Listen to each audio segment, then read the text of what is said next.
ప్రతిరోజు లక్షల మంది భక్తులు తిరుమల వస్తుంటారు. కానీ 7 కొండల మధ్య దట్టమైన అడవిలో ఇప్పటికీ త్రేతాయుగాన్ని తలపించేలా దాగి ఉన్న ఆ అద్భుతమైన ప్రదేశం గురించి మీలో ఎంతమందికి తెలుసు? రావణ సంహారం తర్వాత అయోధ్యకి తిరిగి వెళ్తూ సాక్షాత్తు సీతారాములు పుష్పక విమానం దిగి స్నానమాచరించిన ఆ 2 రహస్య గుండాలు తిరుమలలో ఎక్కడున్నాయో తెలుసా? కేవలం గాలిని మాత్రమే ఆహారంగా తీసుకుంటూ అంజనాదేవి 7000 సంవత్సరాలు చేసిన కఠోర తపస్సు వెనుక అసలు రహస్యం ఏమిటి? అసలు శేషాచలానికి అంజనాద్రి అనే పేరు ఎలా వచ్చింది? దట్టమైన శేషాచల అడవుల్లోని ఒక శిల మీద ఆంజనేయ స్వామి స్వయంభుగా ఎలా వెలిశాడు? ఈ రోజు తిరుమలలో ఉన్న జపాలి క్షేత్రం గురించి పూర్తిగా తెలుసుకుందాము. ఈ వీడియోకి ఇస్తున్న లైక్స్ టార్గెట్ 1000 లైక్స్. అందరూ ఈ వీడియోని లైక్ చేసి త్వరగా మా టార్గెట్ ని ఫినిష్ చేసి సపోర్ట్ చేస్తారనుకుంటున్నాను.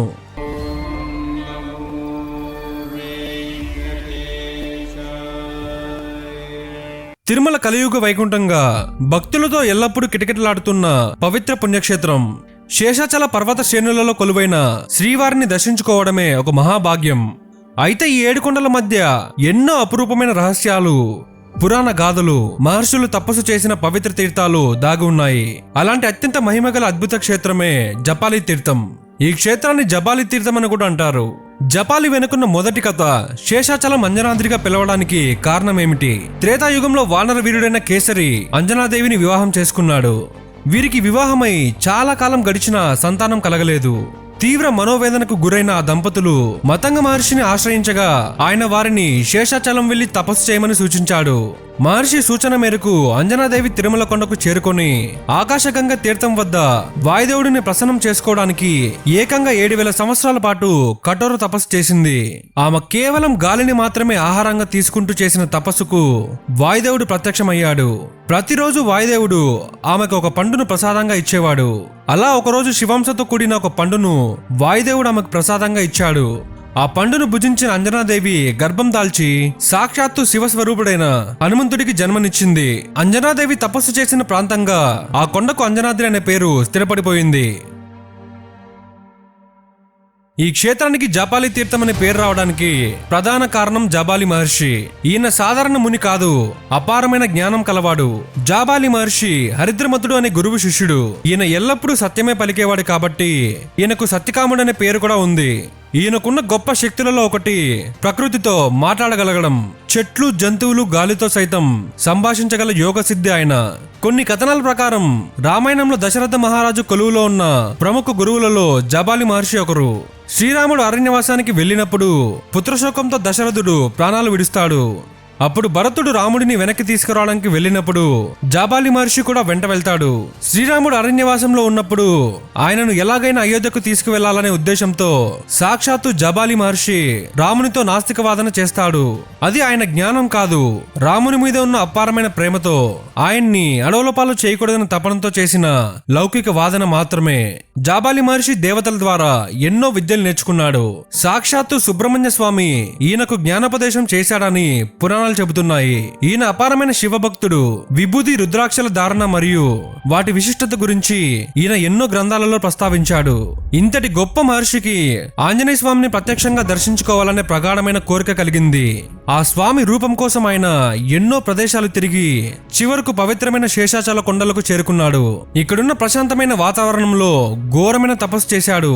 ఆయన నిష్కల్మషమైన తపస్సుకు మెచ్చిన ఆంజనేయ స్వామి శేషాచల అడవుల్లోని ఒక శిలపై స్వయంభుగా వెలసి జాబాలి మహర్షికి దర్శనమిచ్చాడు.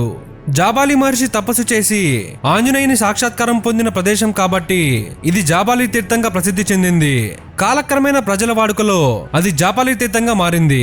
ఈ క్షేత్రానికి కేవలం హనుమంతునితోనే కాక శ్రీరామచంద్రునితో కూడా విడదీయని బంధం ఉంది. సీతా అపహరణ జరిగిన తర్వాత సీతమ్మను వెతుక్కుంటూ శ్రీరాముడు ఈ జాబాలి ఆశ్రమాన్ని దర్శించాడని స్థల పురాణం చెబుతోంది. అంతేకాకుండా రావణ సంహారం పూర్తయిన తర్వాత సీతారాములు పుష్పక విమానంలో అయోధ్యకి తిరిగి వెళ్తూ ఈ పవిత్ర క్షేత్రంలో ఆగారు. ఇక్కడి ప్రశాంతమైన వాతావరణంలో సీతారాములు ఇద్దరు వేర్వేరు కొలనుల్లో స్నానం ఆచరించారంట. సీతమ్మ స్నానం ఆచరించిన కొలను సీతాగుండమని, శ్రీరాముడు స్నానం ఆచరించిన కొలను రామగుండమని పిలుస్తారు. ప్రకృతి సిద్ధంగా సీతాగుండం పైభాగంలో ఉంటుంది. అక్కడి నుంచి ప్రవహించే నీరు కింద ఉన్న రామగుండంలోకి చేరుకుంటుంది. ఇది ప్రకృతి మరియు దైవత్వం ఏకమైన అద్భుతమైన దృశ్యం. గతంలో భక్తులు ఈ రామగుండం, సీతాగుండాలలో నేరుగా స్నానాలు ఆచరించేవాళ్ళు. కానీ ప్రస్తుత రోజుల్లో భక్తుల రద్దీ పెరగడం మరియు అటవీ ప్రాంతం దెబ్బతినకుండా ఉండాలనే ఉద్దేశంతో టీటీడీ వారు నేరుగా స్నానాలు చేయడాన్ని నిషేధించారు. కానీ ఆ పవిత్ర జలాలను భక్తిగా తలపై చల్లుకునే భాగ్యం మాత్రం భక్తులకు అలాగే ఉంది. ఈ ఆలయానికి సమీపంలోనే ధ్రువ తీర్థం కూడా ఉంది. పురాణాల ప్రకారం విష్ణుమూర్తి దర్శనం కోసం ధ్రువుడు ఇక్కడ తపస్సు చేశాడని ప్రతీతి. జపాలి తీర్థం తిరుమల ప్రధాన ఆలయం నుంచి పాప వినాశనం వెళ్లే మార్గంలో దట్టమైన అటవీ ప్రాంతంలో ఉంటుంది. ఈ తీర్థంలోకి అడుగు పెట్టగానే భక్తులకు మొదటిగా స్వాగతం పలికేది స్వయంభు వినాయకుడు. ఇక్కడి విశేషం ఏమిటంటే ఈ వినాయకుడు ఒక చెట్టు మొదలు భాగంలో దానంతటదే ఏర్పడిన ఆకృతిలో దర్శనమిస్తాడు. ఇక్కడ వాతావరణం భూతల స్వర్గాన్ని తలపిస్తుంది. ఎత్తైన వృక్షాలు, పక్షుల కిలకిల రావాలు, ఎంతో అరుదుగా కనిపించే మలబార్ ఉడతలు ఇక్కడ సందడి చేస్తుంటాయి. పట్టణ జీవితంలోని కోలాహలానికి దూరంగా అంతులేని ప్రశాంతత ఇక్కడ లభిస్తుంది. పూర్వం ఈ ఆలయానికి చేరుకోవడానికి అడవి గుండా రాలు రప్పలతో కూడిన కాలిబాట మాత్రమే ఉండేది.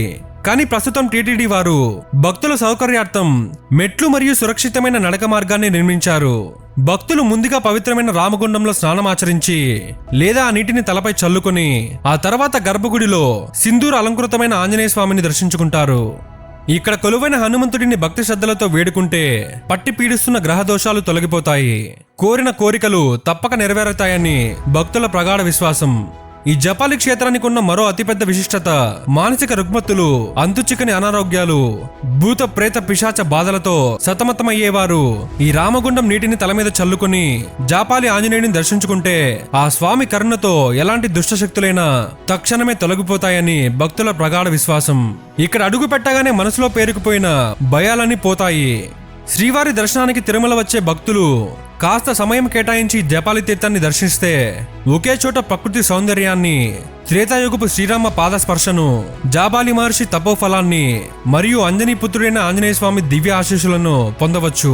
జాబాలి తీర్థంలో ఆంజనేయ స్వామి విగ్రహం సింధూరంతో అలంకరించబడి ఉంటుంది. హనుమంతుడు సింధూరాన్ని అత్యంత ప్రీతిగా స్వీకరిస్తాడనే విశ్వాసంతో భక్తులు స్వామివారికి సింధూరార్చన చేస్తారు. సింధూర వర్ణంతో మెరిసిపోయి ఈ స్వామికి తమలపాకు పూజ మరియు వడమాల సమర్పించడం ఇక్కడ ప్రధాన ఆచారం. ముఖ్యంగా మంగళవారం, ఆదివారం రోజుల్లో స్వామివారిని దర్శించుకొని తమలపాకులతో అర్చన చేయిస్తే తలపెట్టిన కార్యాలన్నీ ఎలాంటి ఆటంకాలు లేకుండా నెరవేరుతాయని ఇక్కడికి వచ్చే భక్తుల నమ్మకం. తిరుమలలోని 7 కొండలలో ఒకటైన అంజనాద్రి హనుమంతుని జన్మస్థలంగా భావిస్తారు. అదే ప్రాంతానికి సమీపంలో జాపాలి తీర్థం ఉండడం వల్ల ఈ ప్రాంతం హనుమంత క్షేత్రంగా ప్రసిద్ధి చెందింది. శ్రీరాముడు అడుగుపెట్టిన ప్రదేశం, జాబాలి మహర్షి తపస్సు చేసిన ఆశ్రమం, ఆంజనేయుడు ప్రత్యక్షమైన క్షేత్రం, ఈ 3 సంఘటనలు ఒకే చోట కలిసిన ప్రదేశమే జాపాలి తీర్థమని భక్తులు విశ్వసిస్తారు. జాపాలి తీర్థం పరిసర ప్రాంతాలలో ఇప్పటికీ పెద్ద సంఖ్యలలో కోతులు కనిపిస్తాయి. హనుమంతుని క్షేత్రం కావడంతో వీటిని ఆంజనేయుడు సేనగా భక్తులు భావిస్తారు. తిరుమలకు వెళ్లిన ప్రతి భక్తుడు శ్రీవారిని దర్శించుకుంటారు. కానీ కొద్ది మంది మాత్రమే జపాలి తీర్థం వరకు వెళ్తారు. ఈసారి వెళ్ళినప్పుడు తప్పకుండా జపాలి తీర్థం మాత్రం సందర్శించండి. అలానే మీలో ఎంతమంది జపాలి తీర్థాన్ని దర్శించుకున్నారో కూడా కమెంట్ చేయండి. ఈ వీడియో నచ్చితే వీడియో అందరికీ షేర్ చేయండి. అలానే వీడియోని ఒక లైక్ చేసి మీరు ఎలాంటి వీడియోస్ చూడాలనుకుంటున్నారో కమెంట్ అయితే చేయండి. మేము ఆ వీడియోస్ తప్పకుండా చేసే ప్రయత్నం అయితే చేస్తాము.